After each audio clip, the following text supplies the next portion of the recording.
all here. Thank you for joining us tonight. My name is Ashlyn, and I'm the Assistant Director of Events and Volunteer Management. Oh, we got one more. Sorry, for Grand Valley Alumni Relations Office. As Grand Valley, our commitment to you is as a Laker for a lifetime. So we will always be alongside you and all of our alumni ready to help you reach your next goals.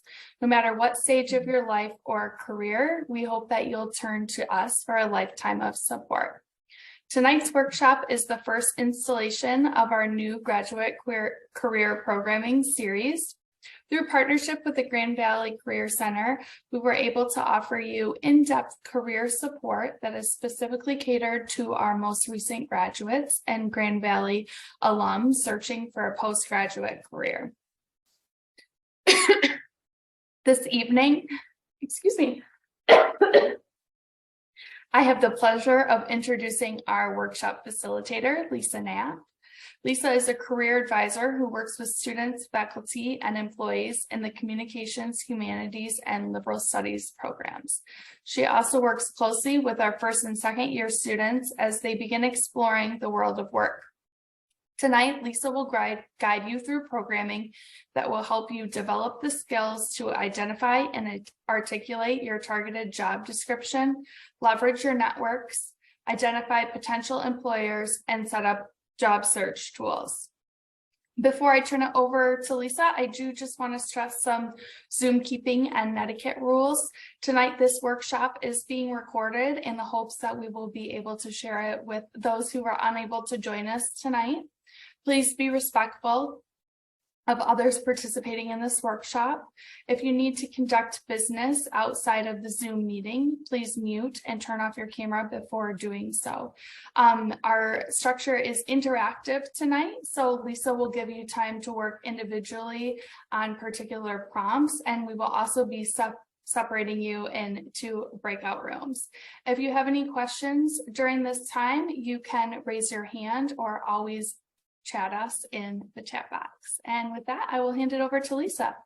Thank you, Ashlyn. So it's fun to see everybody popping onto the screen. I see some names that I know and faces that I know. So welcome. It's good to see you. And if you're somebody that I haven't met before, I look forward to spending some time with you. We're going to take the next hour and a half and get a lot of things started. We're going to cover a lot of content, but hopefully by the end, you're feeling kind of amped up and ready to go and ready to tackle this job search. I thought to get us started, I'm going to share my screen and let's back up here. To get started, we're going to use a little humor because so often this comes with a lot of stress, right? Everybody's asking you, where are you going to be working? What are you doing? What are you doing? What's your plan? And so it starts to feel like some of these things, right? First of all, you're applying for things. Everything says you need experience, and it feels like you got to get experience to have experience.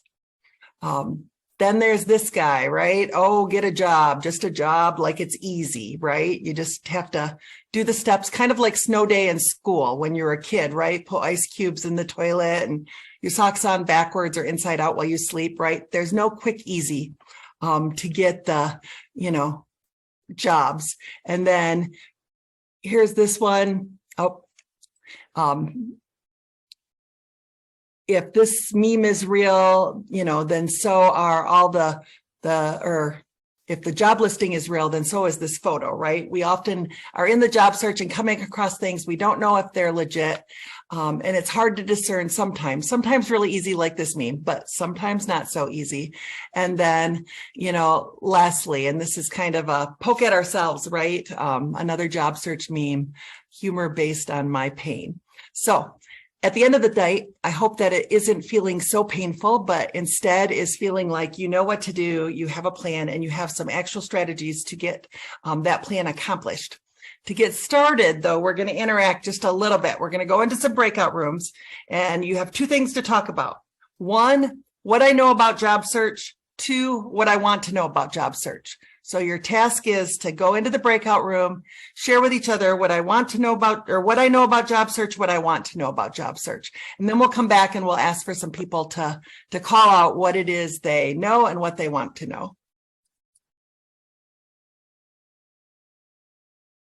All right, your breakout room should be sending you a broadcast, and we'll see you back in just a few moments. Well, it's good to see faces. For this next little bit, we can stay on faces. We ran out of time. Yes, We yes. didn't even get to the second question. Oh, well, then we might process as a group, right? And that's always better to have it be shorter time than we have than awkward silence in the breakout room, right? Ashlyn and I were talking about this is the first presentation I've given of the semester. So you all have the pleasure of watching me try to work the rust out of the break, right? All right. So it looks like everybody's back. Tell me a little bit about what your group talked about. What do you know about job search? And you can just shout out, or if somebody wants to put it in the chat, we can read it out. Well, I'm raising my hand. Okay. In my group, we had Nora, Amy, and Joe. Mhm. And Nora is a current student, so senior level. Amy is an alum of 2006. And Joe is a transfer student from GRCC in a multimedia major. So we talked about it's really not a positive experience. No, And- hence the memes, right? Yeah, Poking, Yeah, Yep. they enjoyed the memes for sure. right, And they don't ever feel like they're qualified. right. So this is what we know is often we don't feel qualified and it is not a fun endeavor. Good. Thank you. Another one of the breakout groups, we had 4 groups. So that was one. Does another group want to give us a little glimpse at what you know and what you want to know? If you got that far. Yeah, I will. Thanks, Shane. Yeah, well, I didn't know anything about job search. I just searched up a definition. That's what I wanted to know about it. It was what it was. Right. And we also talked about what's the best medium for a job search, like a website, and which website to pick. That's about it. Right. Okay. So those are good common things, right? What even is a job search? There's this idea that maybe you're going through school and all of a sudden it will become crystal clear what the next step after graduation is. And there will be a Golden Street with gates wide open, inviting you in. So yeah, what is the job search? And then how do you get it started? And then what are the best tools? So good. We'll hold on to those. And then Adam, thank you for putting into the chat your group's response. My group talked about Indeed, LinkedIn, Handshake, and Glassdoor, and we were hoping we would learn how to figure out if a job is legit or fake. Yes, yeah, like that last meme, right? Is Godzilla riding in on the back of Jaws? Probably not, but sometimes those job postings come across pretty legit. So some strategies for figuring that out. And then the 4th group, did you have some additional things to add? Hi. Yes, we talk about like how when we apply for a job for the entry level, and when we click on the job description, it actually requires to have like 1 to 2 years experiences. So Yeah. we don't understand how it works. Right. What does that even mean? And why does that happen? Yes, that is a frustrating thing. How to get experience when you don't have experience. So we're going to talk about that. And I'm going to address that one right away. We know that job postings are dream sheets, right? An employer is sitting in their office or in their department and they're talking to lots of people and they're thinking about who was there. They're thinking about what problem they're trying to solve. And they say, if we had the ideal candidate, what would they bring? And then they put those into those bullets on that job posting. And so a job posting is a wish list. It means that candidates don't have to have 100% of that wish list, right? If you have a good 75% of the wish list, you are probably a great candidate for that organization. And part of that wish, 1 to 3 years experience, is likely arbitrary, right? They know it's an entry-level position, but if they could have somebody with a little work experience under their belt, that's nice. But the 1 to 3 usually is a signifier that it's entry-level. The backside of that conversation is when you apply for the job and you don't get it, and then you ask for feedback, or even the human resources professional will offer that up and they'll say, hello, thank you for applying for our job. We wanted to let you know that we decided to go with another candidate with more experience. or another candidate with a skill set that was more aligned to the position. And then you're left feeling like I didn't get it because I didn't have experience. The truth of the matter is that is a pretty standard HR answer, probably taught in HR 101, right? They don't want to make their company liable by saying something that might get them in trouble because it sounds like they had bias or they discriminated in some way. So having that kind of pat answer is really helpful to them, because then they can gracefully, move on with the conversation. So that's kind of the two sides of that equation. But let's pull it up, and we're going to kind of go back to the PowerPoint. And there's good old Ross, right? Pain on their humor. We know that memes are a way that society kind of makes fun and pokes fun at ourselves. So that's why I like to start with that, but captures our pain. All right. So for some reason, I am not advancing, Ashlyn. What am I doing? Here we go. I'll try again. I don't always know why that happens. All right. We'll pop back on one more time. And then I might ask Ashlyn to take over the sharing if I can't get it. Ashlyn, do you want to do that, or did I just not wait patiently enough? No problem at all. I'm happy. Okay. Why pull don't it you up. do that? Yep. Yes, absolutely. Yep. And so to start with, we're going to look at the simple steps of a job search. And as we're doing these, I'm going to share with you that these can happen in any order, right? This is not a this. There are some things that if you have them kind of figured out ahead of time, it makes it easier, or simpler. I should say it's simple, not easy. But you can go on a lot of websites. You can talk to a lot of different career advisors, a lot of different career coaches, and these will be kind of mixed up all over the place. But these kind of 5 things hold true to everybody's job search, no matter whether you're just getting started or if you're later in your career. So thank you, Ashlyn. I appreciate that. So simple steps of the job search. The first one is just understanding yourself. Sometimes in our office, we call this me search, but it's where you take some time just to sit down and reflect on what your skills are, what your experiences are, and what your knowledge bases are. And I'm going to share in just a few minutes. We're going to take 5 minutes to start a couple exercises that help us get to that. And it's very possible that you've already done this at some point in your life. Maybe you're making a career pivot and it's time to kind of reassess. I think sometimes we forget all that we've learned, even in another year of school or internship or job of some sort. So first, understanding what we bring to the table as it relates to skills, experiences, and knowledge. Then there's the exploring your options. So a lot of you mentioned those job search sites. We're going to talk about some ways to research openings and to get connected to those. Another piece of this job search is getting your materials prepared. And a lot of people will start there. I would be an advocate for starting after you've done some research and after you understand where it is you want to land, in general or specific, because that allows you to tailor your materials. You'll hear a lot of times people will say, tailor your materials to the job.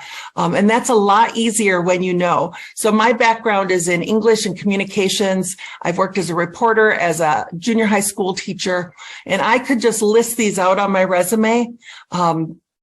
Reverse chronology, but if I'm applying for a position that really is targeting the communication skills, it's good for me to understand my communications experience and be able to put a spotlight on those, and vice versa with the education and teaching. So that is why we're going to start tonight with 1 and 2.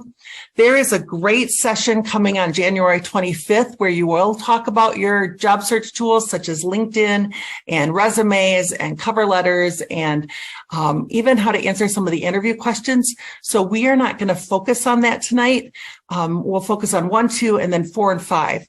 So the next thing is just to set some goals. As you understand where it is you want to head, or where you want to land, it gets easier and easier to refine your job search. So right now it might be, I just want that first professional position after graduation, right? That's pretty broad. We could give you lists of hundreds of companies that you could apply for and probably be qualified for. But if you have a shorter list and you've evaluated what skills you would use to contribute at each of those locations, it gets a lot easier to set goals and to make some of those short-term actions that will get you to that long-term goal. And then the last one is just network. We always hear that jobs, people get jobs because of who they know. And that's true. That is often true, that people get jobs because of who they know or who knows them. I always equate it to, you move to a new town, you need a dentist. You could look through the phone book and just randomly choose. You'll probably be drawn to the biggest ad that's the flashiest, or an ad that fits your taste. But more likely than not, you're going to go to your place of work and say to 5 of your colleagues, hey, where do you go to the dentist? And then they're going to say some names, and you're going to evaluate which colleague you trust the most. And you're probably going to pick their dentist. Or if 3 people say the same dentist, you're going to be like, I'm going to that dentist. They must be good. So to me, that's kind of the underpinning of networking, is making connections that are meaningful in a way that somebody could feel confident in bringing you into the conversation. And we'll talk more about that in just a minute. So some of the simple things that get, or some of the things that get in the way of a simple job search, like I said, simple, not easy. One is spending 90 to 100% of our time searching exclusively online. So we will talk about the list of job sites that were put out there. LinkedIn is a good job site, Handshake, Indeed, Idealist. Those are all places that people have definitely applied for jobs. But I think we have 15 people on this call. So if there were 16 of us, 4 of us would apply for a job through a job search board without knowing anyone at that organization and be able to get that job. The rest of us, the remaining 12, are going to get their job through networking. So when you kind of do the math of that, let's say you spend 1 hour a week or 1 hour a day for 4 days a week, 75% of that time, that's 3 days, should be spent networking, and only 25 spent online looking through those jobs and trying to figure out which ones to apply to. So it breaks my heart when people come into our office sometimes and they'll say, I've applied for 125 jobs that I thought I was qualified for, that I found online. And that's exhausting. That is exhausting. So we don't want to do that. We want to approach it through networking and through research. Another thing that gets in the way is making a decision about a job we want before we even have a choice. So quite often we spend a lot of mental energy, because it's hard to put yourself out there, right? It's very hard. And so we spend a lot of mental energy saying things like, do I want to work for Herman Miller, or do I want to work for Hayworth? Do I want to work for PNC, or do I want to work for Spartan Nash? And until we have that decision made, we don't want to do anything. And so if we get frozen, it's better to just keep those conversations going. And then when you have a job offer in front of you, that is the time to start evaluating. So it feels a little contrary to, we're going to set goals and have some targeted spaces that we're applying. We still want to do that, but that list, our goals are going to be always evolving. We don't want to waste all that mental energy on thinking about things and not acting on things. Another place is waiting for someone else to respond, or interpreting a lack of response as something we did wrong. The world of work, as many of you know, as most of you know, because you've likely held a job, is exhausting, right? People are busy. They are doing things from the minute they walk into work to the minute they leave, and some things just fall through the cracks. If someone does not respond, it does not mean that you weren't a priority, or that your email was unimpressive, or that they know something about you that nobody's, right? It doesn't mean any of those things. It just means likely that they were busy and they didn't respond. And I know that sometimes students will even send me a reminder email. They'll be like, hey, Lisa, did you see my email from December 12th? And I'll be like, oh, no, I didn't. Thank you. Right. So that's even a professional kindness or professional courtesy sometimes, is kind of looping back around and closing that loop. The same thing is true as if you didn't get a job. If you apply for a job and you interview and you felt like it was a really great fit, odds are good it was a really great fit. You would not be there interviewing if they didn't think you could do the job. You would not be in their candidate pool if they didn't think that you could do the job and contribute to their organization. But at the end of the day, everybody that they bring in is in that same boat, right? And usually they only have one position. So if you didn't get the job, odds are good you did everything right. Next thing, believing that networking makes you appear like a desperate job seeker. One time I had a student say, I don't want to use my network because I want to do it myself. And I was like, that is the most do-it-yourself thing that you can ever do is networking. So networking makes you look savvy. It makes you look like you understand the world of work and that you understand that we're interconnected, right? We need each other, like it or not. So, and then last thing, focusing on what we want versus what the employer's needs are. At the end of the day, it's really easy to start to do some dreaming and goal setting and then get really locked into one thing. Right now, I have a lot of people that are saying things like, I really want remote only. And there are a lot of positions that are remote. And I'm somebody who loves working remotely, right? I'm coming to you live from my home in Burnups. And that's great. And it's nice. We have a hybrid situation or some flexibility in our job, but sometimes that's earned. There are all kinds of variables to that. The bigger point is that employers have needs.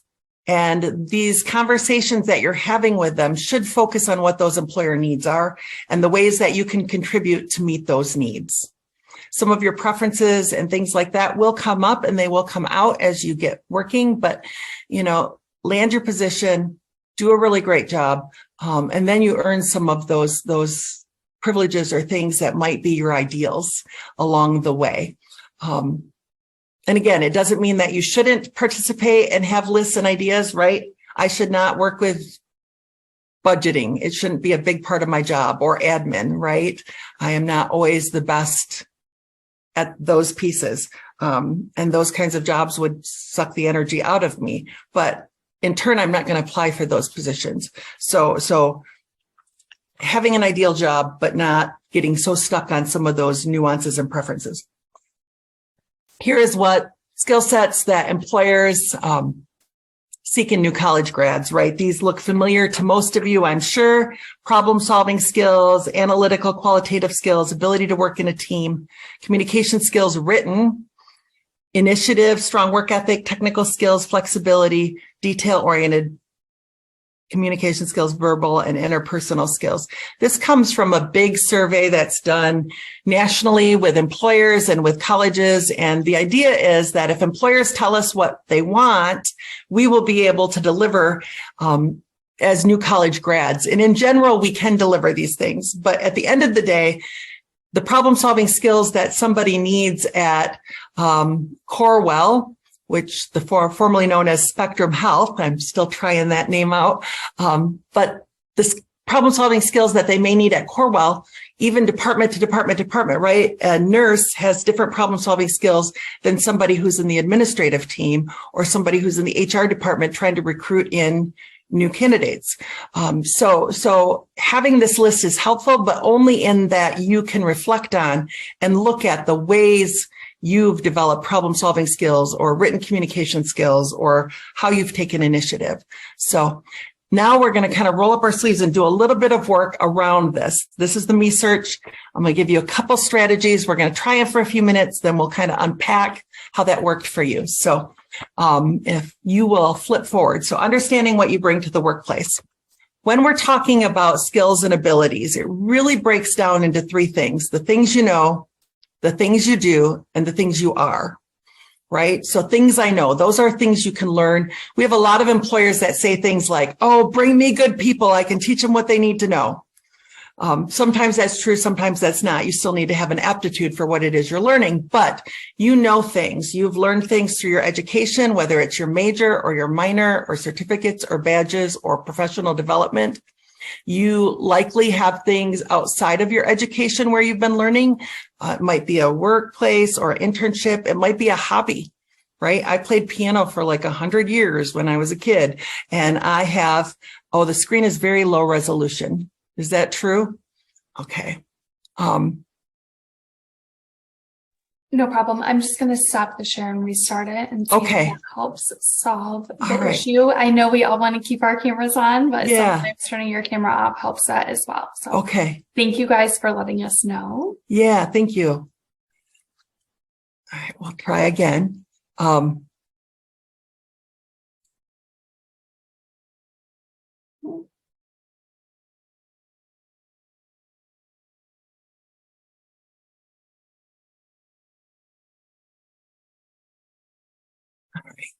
So I'm just going to talk a little bit about the things you know, the things you do, and the things you are. So things you know, knowledge bases. The things you do. The things you do are those transferable skills. So I have a writing background. So I write press releases, I write news articles, I write content for classrooms. I can write content for websites, a blog. I can do copywriting for handouts and things of that nature. But I can do that in a multitude of settings, right? I could do that as a career advisor. I could do that as a newspaper reporter. This is a lot better. Thank you, Ashlyn. I hope it's better for everybody on the screens too. Much better. Thank you. Good. So things I know, things I do, right? You'll see generate ideas, perform the piano, teach others concepts related to literature. So very specific things. And then the things I am: curious, connector, adaptable, trustworthy, communicator, right? Those are personal qualities that I take into the workplace with me. My colleagues can count on me to make connections. They can count on me to be curious about things and ask good questions and clarifying questions. Employers tell us all different things. Some people will get hired based on what they know. Some people will get hired based on things they've done and the transferable skills they bring into the workplace. Sometimes people get hired because of who they are, right? That phrase, bring me good people, bring me people who are curious and take initiative. And I will teach them what they need to know, and they will learn what they need to do here. So it's around, across the board. So we're going to take just, how about 3 minutes very quickly, grab a piece of scrap paper, make your own triangle, and see if you can't do some of your own bullets, right? What are some of the things you know? What are some of the things you do? And what are some of the things you are? And just respond. You don't have to fill out one and then another, no particular order, just random, fast, jot them down. We'll give you, how about 4 minutes?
If you want to wrap up kind of what bullets you're on.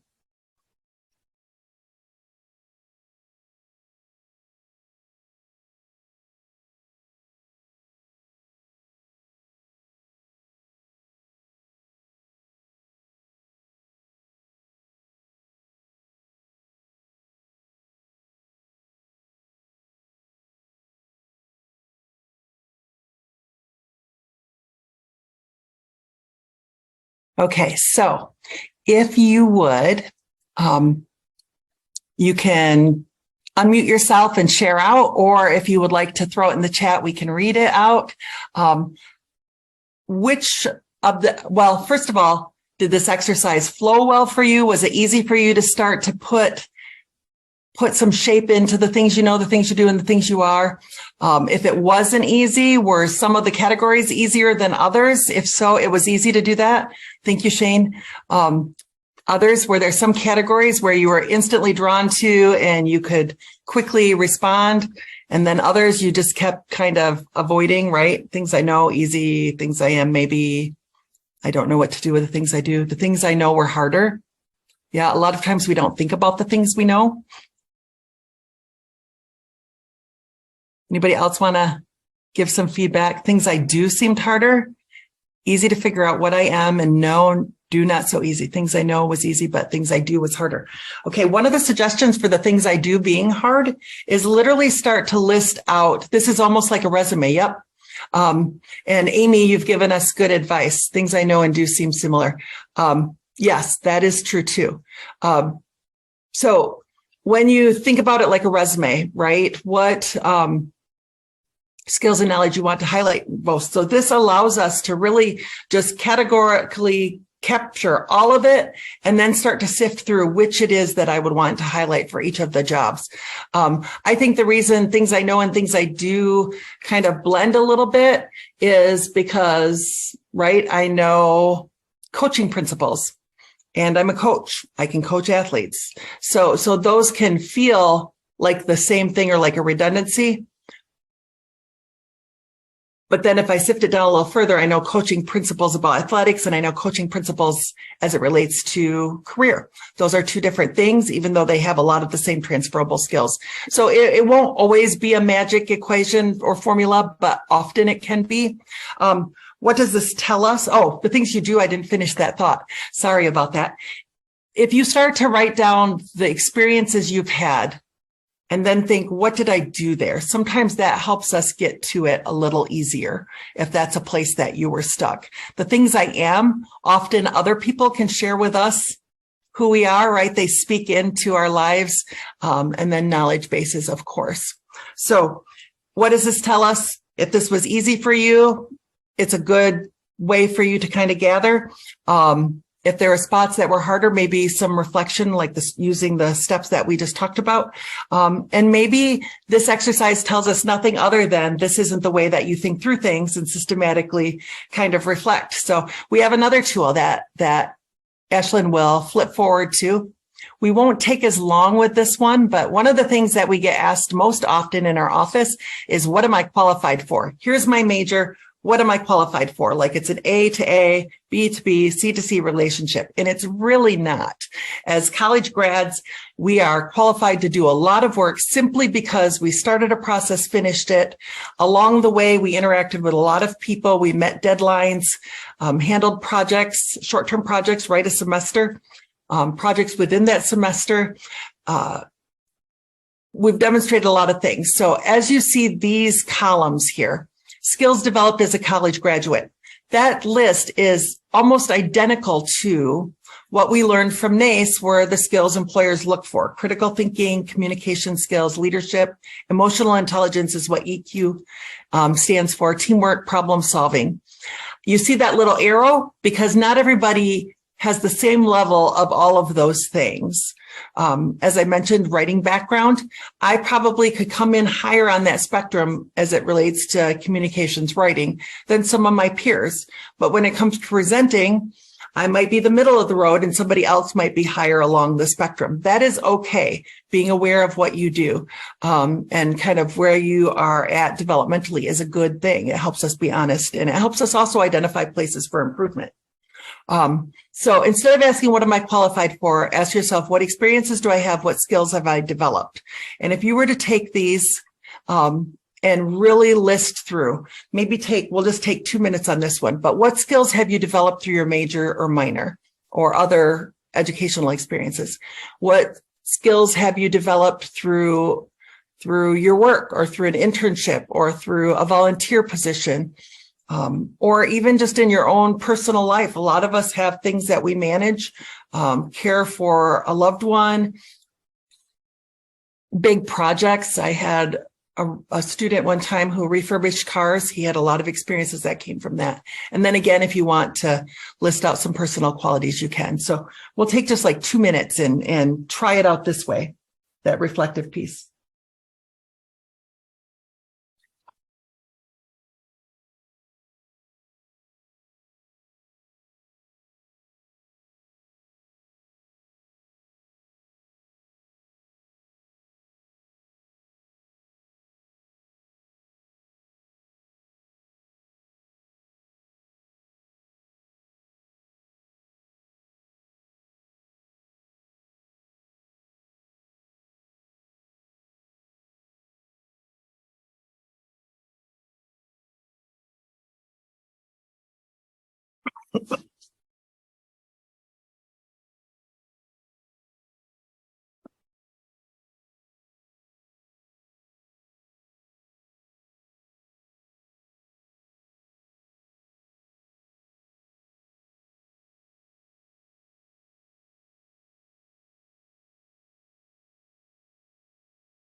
Okay, that's just been a couple minutes.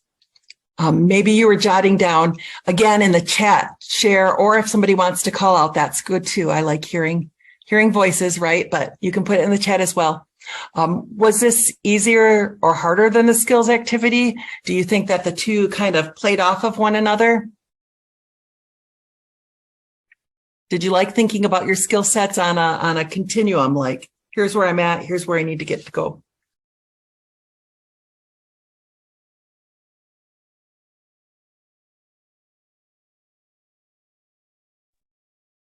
I think this helped breaking it down into like these individual segments, right? Mhm. Critical thinking, leadership, problem solving. That helps me think of more ideas for those items specifically. Right. Right. Those key examples that will be good. Skills. Yep. Skills, how to manage a project and meet deadlines. Yep. Those are very specific skill sets that then you can think of particular times when you managed a project or met a deadline. Yeah. Anybody else have feedback for us? Again, these are just a couple reflective tools to help you start to do that deep dive and think about what it is you bring to the workplace. Adam, good. Thank you. Thank you. All right. So why do we do this? We do this so that we can come to some sort of understanding where we can start to talk about ourselves in a way that is confident and not kind of braggadocious. One of the things that I often hear is, oh, I hate to talk about myself. I hate to talk about myself. So if we'll flip through to that next screen, by doing inventory, it's going to allow you to write a statement or to say a piece, right? What do you contribute to a workplace, any workplace to start with, right? If I were looking at my skills triangle or my columns that talk about what I qualify for, I might be able to say something like, instead of I'm an English major with a communications minor who also got a teaching certificate, right? That's what I would normally lead with. I'm going to focus with my skills. I'm going to lead with my skills. Over the past 4 years, I've developed strong leadership skills related to listening to others, taking the time to understand and asking appropriate questions. Additionally, through my studies, some technical skills I'm excited to use include creating media kits, writing communications plans, using a variety of social media tools. Finally, through my study abroad experiences, I learned that I have a higher tolerance for ambiguity than I thought. I have always been a highly organized planner and thought that was the key to success. However, being adaptable and flexible afforded me great experiences I couldn't have planned for, right? That sounds very different than I'm an English major and I would like to work in your company. So this big paragraph isn't necessarily something that I would right away be able to say. It could be refined to be part of my LinkedIn summary.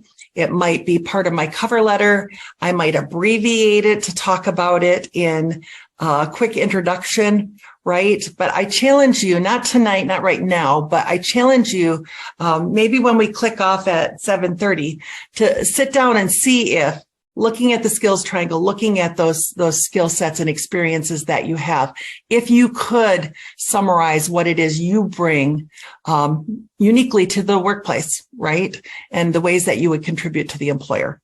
So we're going to kind of jump forward to that next simple step of exploring our options. Are there any last questions about Me Search and how you might get started with that?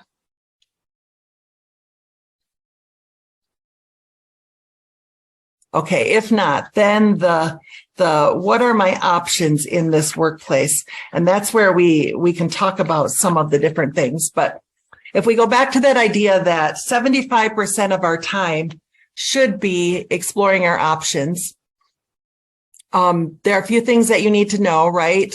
Or that can guide that. What are my options? So where do I want to live? If I want to live in Grand Rapids, my options are going to be very different than if I want to live in a huge city like Los Angeles or Chicago or the New York City, right? If I want to live in New York or Chicago or Los Angeles, I might start looking at what organizations and companies are there that I could work for. To do this, I would do things like look up the best places to work in New York City. I would look at the different industries that are represented. What is the majority of what do the market reports tell me? What industries are super popular there? If I'm moving to Detroit, right, I would obviously be looking at the audio industry and see what kinds of work might be there, because that's one of the biggest industries, not only in our state, but in that particular area of the country. So looking at those top employers, looking at the industries, looking at the market need for those places and spaces is very important. So that would be one way that I would organize my job search and start to explore my options. Additional things that I could do to explore any of these approaches. Well, I'll get to that in a second. So where do I want to live? What organizations and companies could I work for?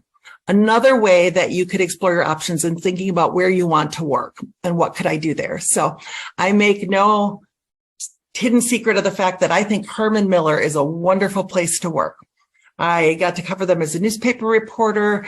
I have worked with students and alumni that are trying to get jobs there. Our office has visited Herman Miller multiple times, and they're just a cool, hip company that are doing good work, and they support their employees and they support their community. And I think it's really cool. So one of my approaches could be, I want to work for Herman Miller. What can I learn about Herman Miller? Where is Herman Miller? What do they do there? What are the different departments there? Are there alumni there that I could meet with? Are there events that I could go to where I could get to know their company and they could get to know me?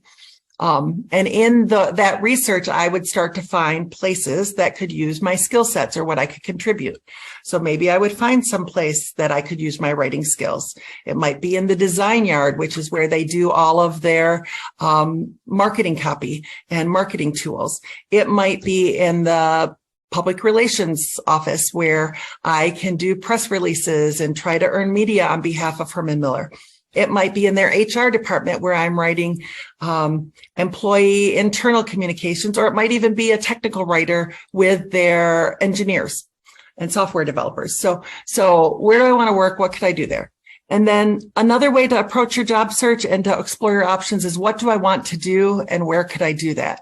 So if I know I want social media management, I have a general idea of where I want to work, and I have some ideas of where I want to live, and I have some ideas that I want to work for like a mid-sized company. Then I'm going to start to do research on mid-sized companies that I know about.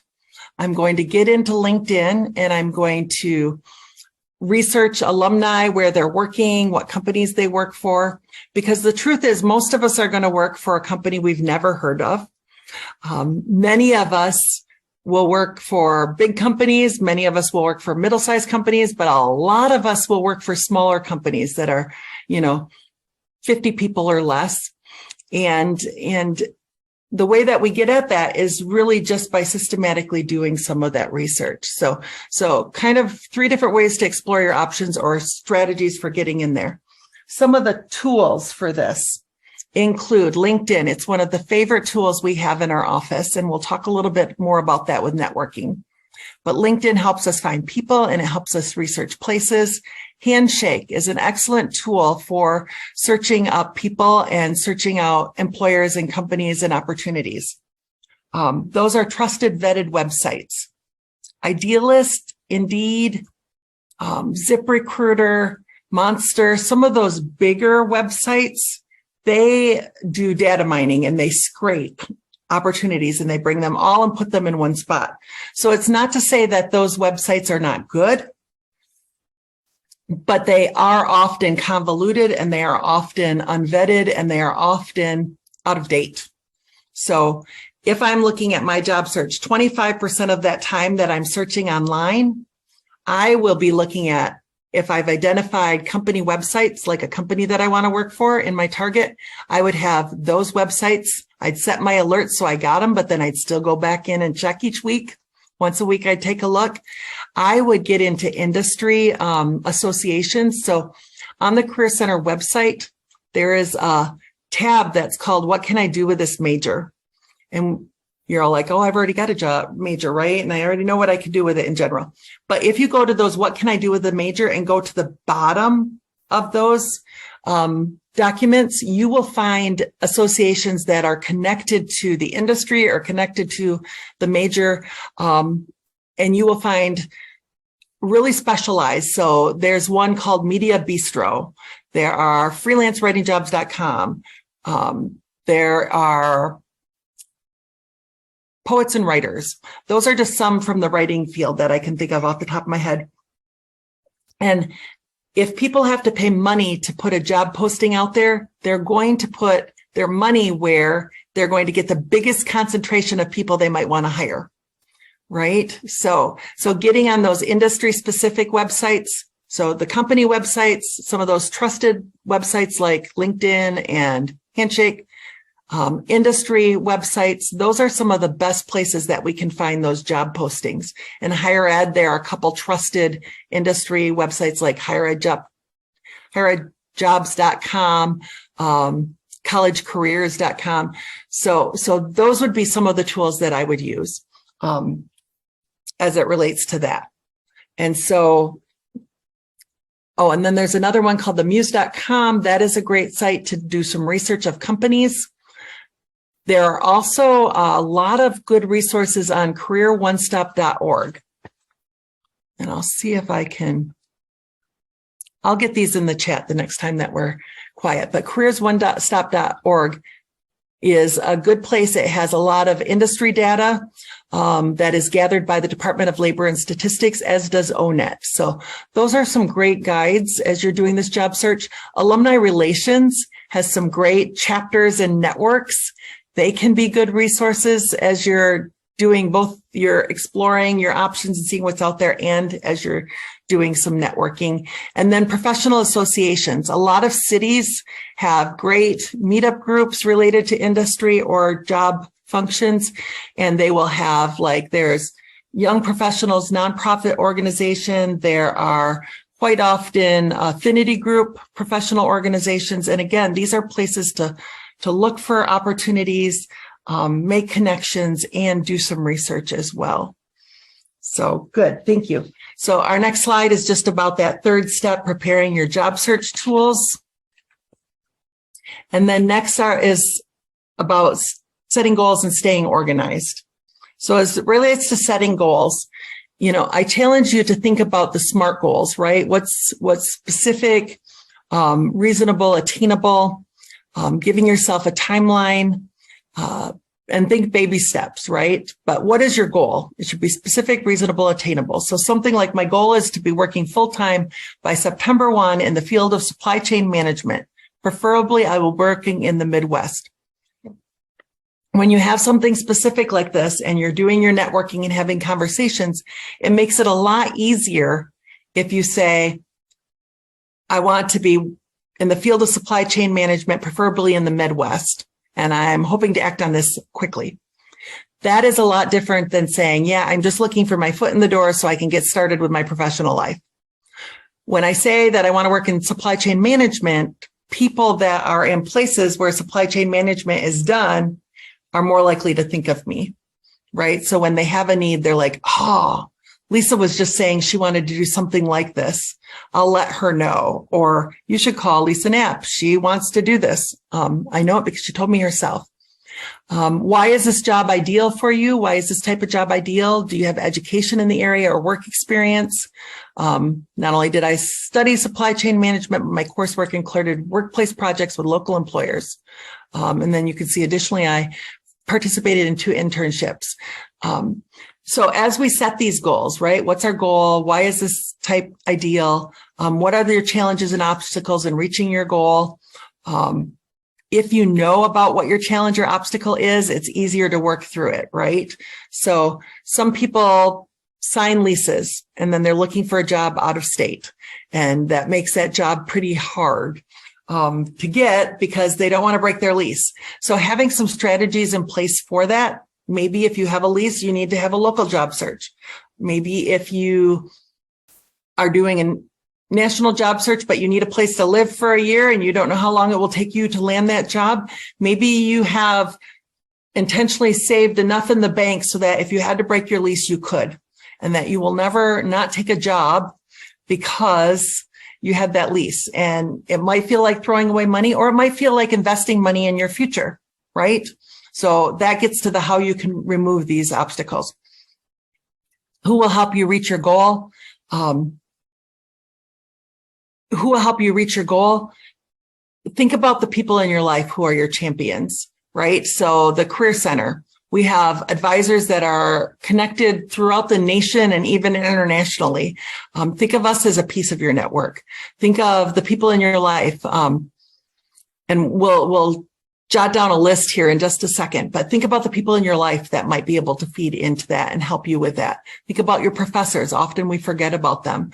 Alumni relations has great connections, as I've mentioned already. Getting connected to those. And then Lisa O just put in the chat, yes, professional organizations are a great space to learn about jobs before they're posted and building your network, but they're also great, that helps you that helps you reach your goals, right? That's part of the group of champions that could help you reach your goals. So having a short-term goal of joining and then attending sometime before the end of the month, that's a good action step that you can take. That's kind of low risk, right? Because they're always building membership.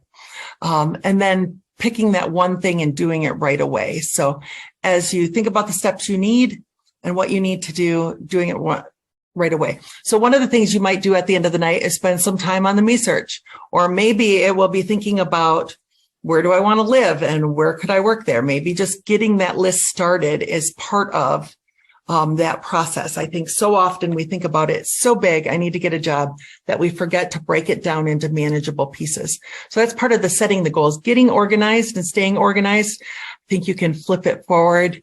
I have a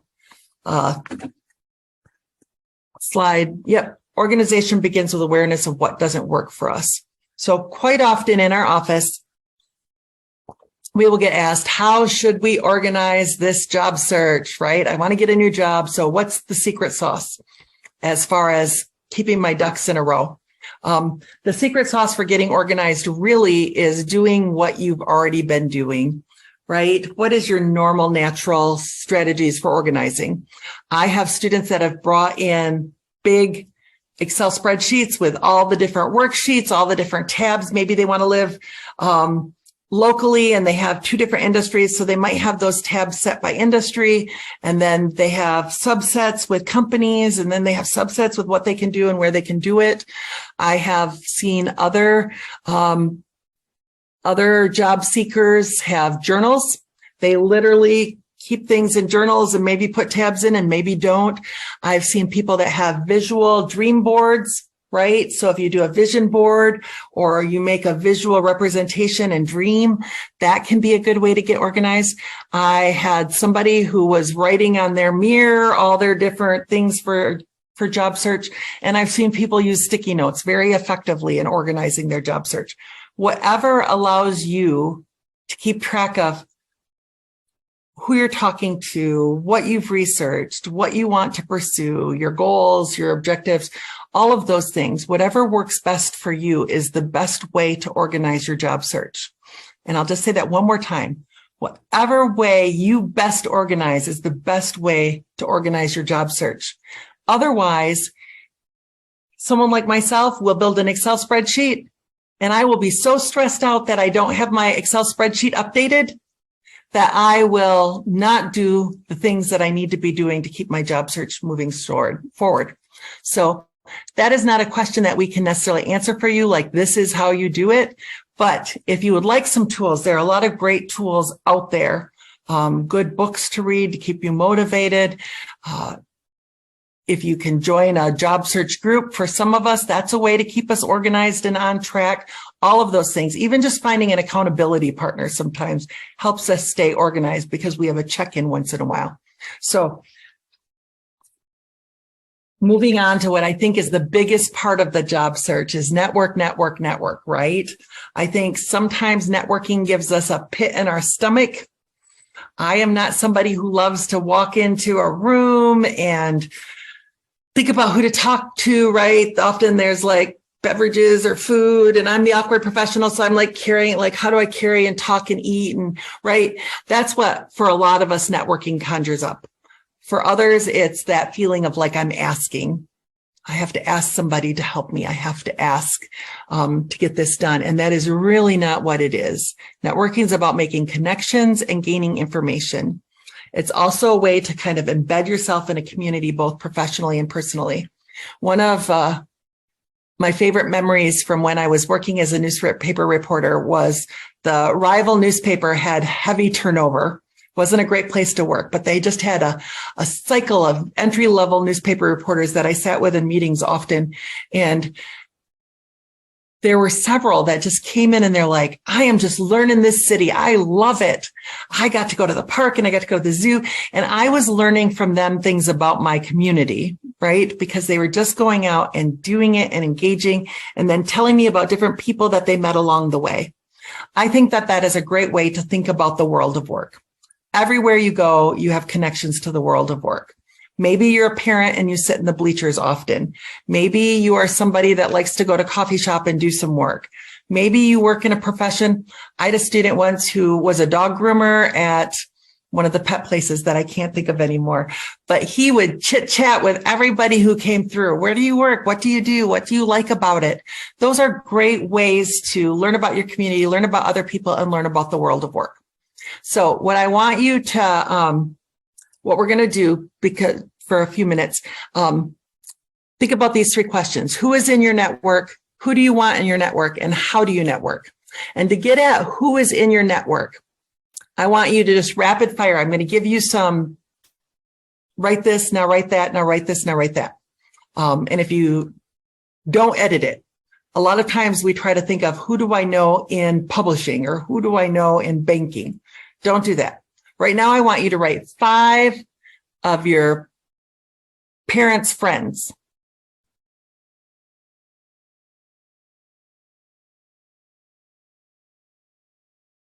And now write 5 of your friends' parents. And why not even write down 5 of your friends?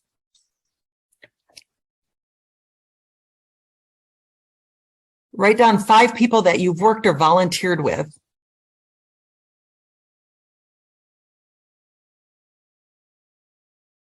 Write down 5 people that you've been in a group with, like an athletic group or music group or theater group or civics group.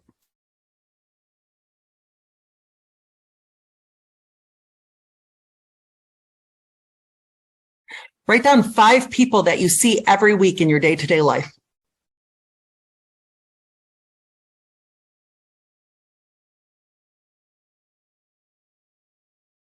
Write down 5 people that you were at Grand Valley with.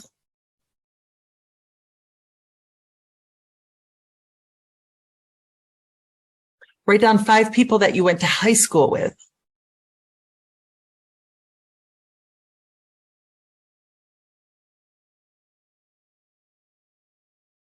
Write down 5 people that were your supervisor or coach or director.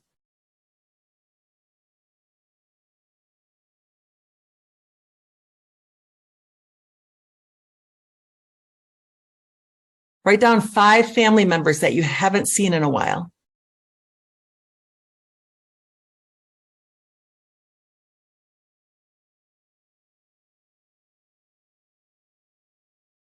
Now, I could keep going all day on this, right? Thinking of different categories of people. But did you get the feeling, one, that it was coming too quickly, right? You were trying to stop and think. How many of you, just give me a reaction. How many of you were trying to stop and think instead of just writing?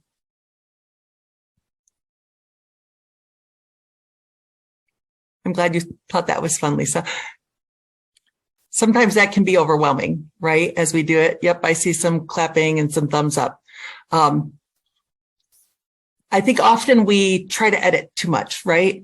If I were to do this, I didn't have much names to fill in, right? Hopefully, as you get started, though, you will start to think of more names to fill in different categories, maybe that would get us going. And when we talk about networks, they don't have to be 500 people wide, right? I can think of in my lifetime, probably 8 people who helped me professionally develop and move me into an opportunity where I could get hired. 8's not that many, right? So it's okay if you have 1 or 2, and then it starts to grow and evolve as you build a community. Another thing that you can do with this list of people is think about where do they work and what do they do? Sometimes when I do this in classes, students will say, wow, I don't even know what my parents do or where my dad goes every day. Or my kids used to tell people, yeah, my mom works for Grand Valley. She sends emails, right? So often in our day-to-day lives, we are unaware of what the people in our lives do all day long or what people that we've lost touch with are doing now. So as we're thinking about who is in our network, thinking about it in that way. There are also all those ancillary people, right? I'm standing in the line at Meijer. I turn back. I see somebody's got the Gordon Foods logo on their shirt. Gordon Foods happens to be one of the employers that I was recently researching. And I can say, oh, I've just been learning about Gordon Foods. Do you like working there?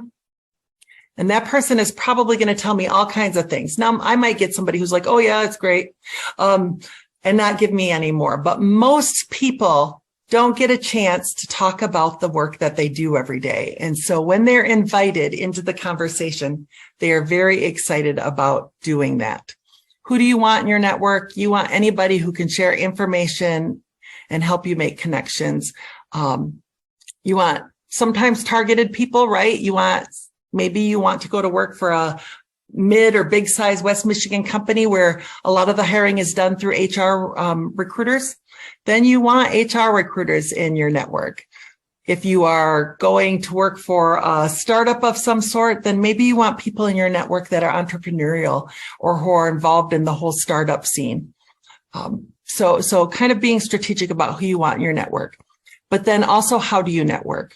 How you network is a lot easier than you think, because it's really just targeted conversations that can be specialized, right? So why don't we move to the next screen, and that will talk a little bit about how do you network. So these are just a few tips. Now, you can come to all kinds of events and places and spaces where you can practice networking. But here are a couple tips, right? Practice introducing yourself to others whenever you can. it can feel awkward to say. I mean, we've all been in that. You stand up in the room. I did it at the beginning. Hi, I'm Lisa Knapp. I'm an associate director at the Career Center, right? That can get tricky. If you haven't practiced it, it might not come out of your mouth very easy. So whenever you can introduce yourself and maybe say something about yourself, that can be a good idea. Remember, body language is as important as what you say. So if I'm sitting back here giving the webinar like this, you're going to be like, oh yeah, Lisa was fine. She wasn't that in it. But I'm hopefully letting you know by how I'm sitting and by how I'm engaged, that I think this stuff is really exciting and really important. And like I said, simple, not easy. So be cognizant of your body language, what you're wearing, how you're looking. There's a 10 by 10 by 10 rule that at 10 feet away, we already make a decision about somebody, right? Do we trust this person? Do they seem genuine? Do they look like that they care about themselves and care about others? So that's 10 feet. Now, nobody's standing 10 inches from you, but that's the second 10. They always say 10 inches, which I really think is more like 15 inches. But when you're face to face, you're closer, right? You're squared up to somebody. Then you're really focused in. Are they paying attention to me? Do they seem genuine? Am I comfortable talking to them? Do I have questions for them? Are they asking questions of me? And then it's 10 seconds, right? In those first 10 seconds, you form an impression. The third tip to networking is know why you're reaching out to somebody. What is your ask? What is your why? So one of the biggest tools you have in networking and research is the informational interview. And again, if you go to the Career Center website, there is a great page on informational interviewing. It will tell you how to find people to do informational interviews with. It will tell you how to set those up, some questions to ask during informational interviews. But know why you're doing them. If I'm reaching out to an HR rep at Wolverine Worldwide, I should have already done some research and understood the organization to a certain level.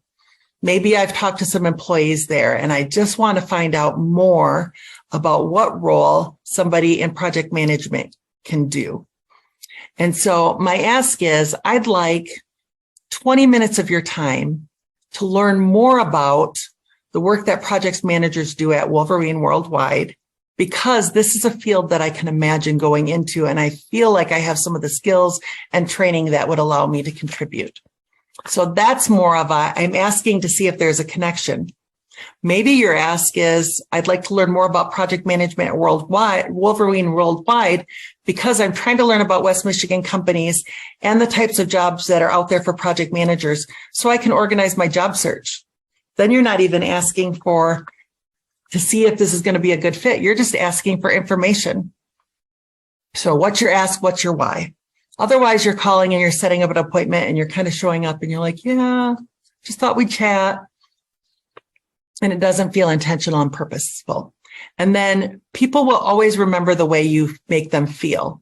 So when you're interacting with people, whether it's in person, whether it's over email, whether it's in an informational interview, if you can ask a reflective question, that will make the other person kind of turn off that automated brain and feel comfortable. So just pretend I'm asking all of you, so when did you go to Grand Valley?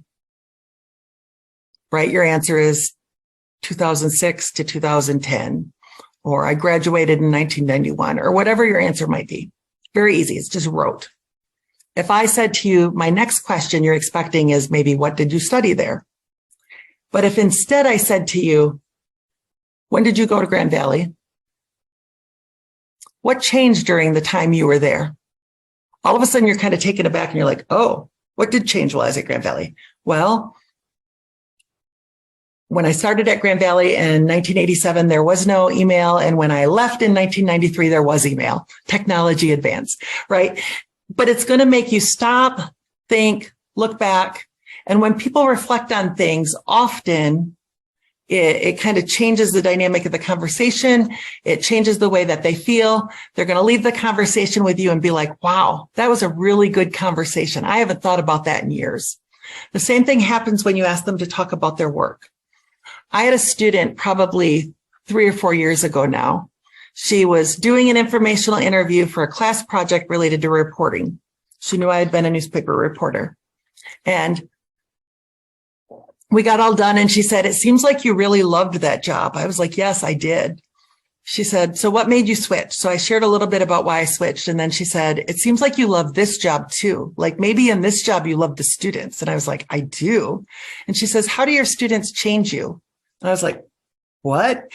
Right? How do my students change me? I have been thinking about that question for 5 or 6 years now, right? However long that was. Every week I think, oh, there's a student that changed the way I practice, the way I think about the world, the way that I will work with other students, right? One well-placed reflective question can leave a lasting impression. And then follow-up is key. Any interaction that you have with somebody, write a note, connect on LinkedIn, send a relevant article or idea. The what is not as important as the intent. Make sure your engagement is genuine and beneficial, and make sure that it's professionally persistent and not like a mosquito, right? If it keeps coming back and buzzing around, it starts to feel overwhelming. But if it's, periodic, if it's when it makes sense, that can be just really refreshing, and it can be a good way to stay connected with other people. So I encourage you to really, as you're setting your goals, thinking about what your next steps are, make some of these networking strategies part of those short-term plans. Like Lisa mentioned, joining a professional association, attending one of their meetings. That can be low-hanging fruit. They're asking for membership. You go, they're already equipped at bringing new people in and having conversations with them. Something like that can be really easy. You leave that session, maybe you write a note to the organizer. Wow, that session was really helpful to me in this way. I look forward to coming to more sessions. Maybe there was somebody that you connected there with and you send them a note. It was really great meeting you the other night. I took your recommendation and I went to the restaurant downtown. The food was delicious. So it can be on a personal, it doesn't always have to be something that's helped me get a job, right? And then I want to make sure that we have, actually, we're going to do two things. We're going to do a quick breakout session, and then, first we're going to ask questions. Let's take it off the screen so that, and this is maybe a good time to pop your cameras back on if you are comfortable. Otherwise, you can give a shout out or put it in the chat. I covered a lot of ground, right? The me search, the how to start exploring your options, networking, getting organized. What are some of the questions you still have or that we didn't get to address?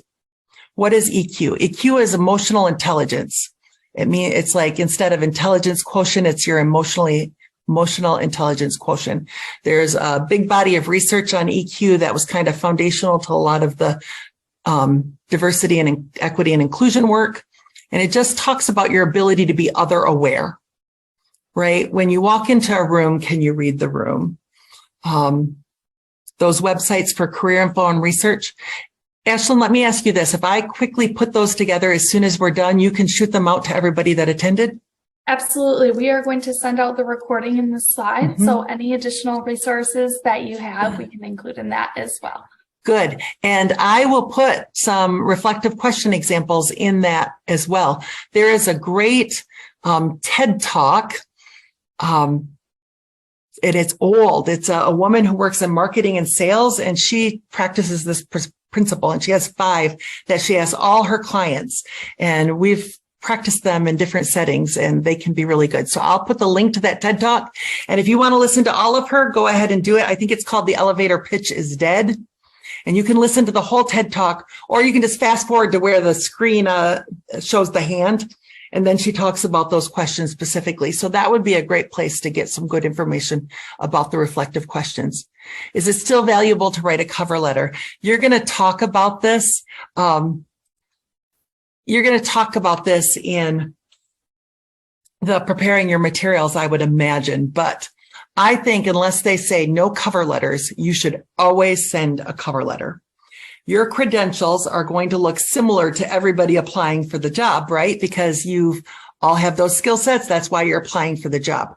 So that cover letter is going to give you voice, and it's going to let you do a deep dive on 1 or 2 things on your resume that you think they really should know about you. So it gives voice. I've heard the resume described as the present and the cover letter as the wrapping and the ornation of that gift. I've heard other people say you have your basic outfit, right? You've got your black slacks, your black top, and then you accessorize. And that's what the cover letter lets it do, is show a little bit about whether you're somebody who's going to wear a Laker blue sweater or you're going to be somebody with big earrings and bangles and bells. I don't know. So yes, I think it is valuable to write a cover letter. In this job market, cover letters are expected to be pretty tailored to the job. So your opening paragraph should be why. Why are you applying? Is it because somebody suggested that you do? Is it because you align in some way to that company? Is it because there is work they're doing that you know you could make a valuable contribution to? That's the why. The body of it is going to be one or two anecdotes. What's a fact about you? What have you accomplished because of that? How would that benefit somebody or benefit that employer? You've always got to turn it around to the employer. It feels like it's about you, but it's really about them. And then the last is a call to action. So I can add that to the list of things that we send is our links to getting that cover letter written. But I think also you should always read your cover letter out loud before you send it. That's my other fun fact about cover letters. Yes, you will talk this, but yes, you should tailor your resume and cover letter to each job you apply to. Yes. For many of you that are new grads, they're going to look similar, even tailored, because your experiences are more limited. For somebody in my age bracket, each one's going to be more varied because I have more experiences and more things that I could tailor into the mix. Other questions? Okay, we're going to do one last breakout room. In this, give us one thing or two things or three things that you learned about the job search that you will start to put in practice. So let's take maybe 2 minutes and then come back, or 1.5 minutes and come back. He's back. Is that true? Yeah. So I hope you don't mind. Adam and I were just sharing some of the takeaways and that idea of focusing on what employers need and finding ways to fill that need as kind of a mental model was one of the takeaways. I think that's a great one. What are some of the other takeaways that were helpful or that will apply to the first things you do? In our group, it was discussed that you answered all their questions. So great job, Lisa. Oh, The well. individual who joined is completely fulfilled with the content provided, and networking was Yes. A big Yeah. deal. Networking is a big deal. And yes, I see the networking so important in explaining exactly what it means, and the networking more. Sometimes I give my big spiel and people go, oh, well, if that's all I had to do, why didn't you tell me in the beginning? So if you fall into that category, I apologize for that. But yes, networking really is. I'll tell you one story and then I'm going to give you one last invitation. But when I was first a career advisor, there were two things that happened to me. One is all my peers were saying, networking is the way to get a job. Networking is the way to get a job. Networking is the way to get a job. And then they were also saying, employers say, and coming from the newspaper industry, I always had to fact check everything, right? It's just the way you run the world. And so I started fact checking those two things. And so employers say, I just started asking employers specific questions. Like I go on a little tangent. Employers say resume should look like this. So I'd call 15 employers and ask them. Or I go to career fair and I go up and down the aisles and I'd ask them, what's the first question you ask in an interview? Because everybody would say, employers always say it's tell me about yourself. So that was one of the things that I was doing. And I got really good information, right? That's probably the best training ground I had because answers were all over the place. Right? I'd be like, oh, I know what employers say. And then 10 other employers would say the opposite. So what I learned was that there are some universal truths, but there's a lot of variation. And that's why knowing who we are and what we bring to the table is so important. Because if we're trying to always just please the employer, it is a moving target and it will be an exercise in frustration. So knowing who you are, bringing that to the table, but also fact gathering whenever you can. The other piece is the networking. So I had been hearing networking's how you get a job, networking's how you get a job. And I had to give a presentation at the I don't know if initiation's the right word, but the English honors fraternity organization was having their induction. That's the word, the induction of their new members. And so all of the new members, we met in the alumni house. All of the new members got to bring their family members or significant others with them. And I gave this big talk about what's in your career toolbox. And I was pulling out different things. And I said, networking. And I looked at the room and I thought, brilliant. I said, if you are here and you have a job, stand up. And so I had like, what? I don't know how many people fit in that room, like 100. So I had 100 family members or whatever standing up. And I said, sit down if you got your job because somebody you knew worked there. It's part of the room. And I started to saying these networking things. Someone you knew worked there. An old colleague called you and said you should come here. Somebody you knew from an organization said, come on over, this job, we need you. There was no job posting, but they found you, right? Because 3 out of 4 jobs are never posted. And partway through this exercise, I thought, Lisa Knapp, what have you done? You're going to get fired. Because at the end of this, you're going to have 75 out of 100 people still standing, right? But I didn't. As I was saying these different networking scenarios, people started sitting down and nodding and looking at each other and like, yeah, that is how I got the job. Oh yeah, my friend worked there and I knew he liked it. So I called him and I made a contact. And literally we got down and there were like 3 people that were standing. And I said, how did you get your job? I applied online. How did you get your job? Somebody had actually gone in, filled out an application, old school, in the workplace. Right. But most of the room, the majority of the room, more than 75% sat down. I still have a job, obviously, but I think it illustrates just the absolute power of networking as a tool to both research, to learn about your wants and needs, and to learn what employers are looking for and what might be out there. It builds you a good reputation. Last, I said an invitation. I know we're just over our time, but the invitation, the Career Center is part of your network. We do not go away. You are a Laker for a lifetime. All of that jazz. We love to sit down with alumni and look at what your goals are, maybe what you know about yourself, what you still need to learn and discover. Maybe you've done a gaps analysis and you're like, I've done research and everybody in my field knows this software. We'll talk about where to learn that software. Is this something you can learn on your own or through Coursera? Should you sign up for a certificate or a badge here at Grand Valley? Do you need to come back and, choose a minor or just take a couple selected classes? Is there some place you could get on the job training, right? Those are conversations we love to have within our alumni. So you are always welcome to utilize the resources that are on our website. You are also always welcome, if you still have a Handshake account, to use Handshake to set up an appointment. You can call our office. They will help you set up an appointment. And we love to have alumni at our events, our career fairs, any of the workshops or events. These are tailored for you, the Career Readiness Series through Alumni Relations. But the whole plethora of events and employer contacts that we have are at your disposal whenever you would like to participate. So I encourage you. And then my last 2 plugs are, 1, Work Like a Laker podcast. You have to subscribe and listen. It's going to put you in that job search mindset, give you great information about being a first-year employer on the job and all the nuances. And then follow us on Instagram. Our Instagram is real-time opportunities, tips and tricks, fun. We won't taunt you with memes about job search like I did in the beginning, but I encourage you to participate in whatever way makes sense for you. And I will get those things here to Ashlyn here in the next 15 minutes or so.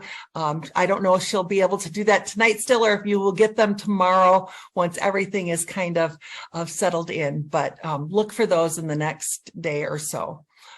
Thank you for your time and your engagement. We really appreciate that. And I hope that you have a good night. Thanks. Thank you so much, Lisa. We appreciate your expertise and your enthusiasm tonight and your willingness to always help us with the facilitation of this series. I would just like to encourage everyone to please consider joining us for the additional programming in this series.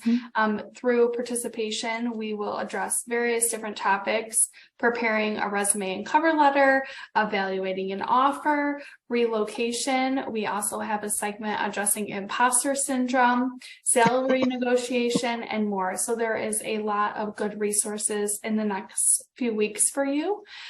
We invite you to join us for any or all of the sessions that you may find useful, and remind you that the Alumni Relations Office is a resource for your continued growth. I'm going to pop down our networks information here in the chat. Our affinity and regional networks are great places to tap into to help build your network, and there is a link to our webpage to do so. There's also other resources on our website, gvsu.edu/alumni. Otherwise, our next session will be on Tuesday, January 25th at 6 p.m. virtually. The sessions will be every other Tuesday, kicking off today and ending on March 8th. Our next session is preparing professional materials and optimizing your professional brand. We hope to see you there. Thank you, everyone. Thank you.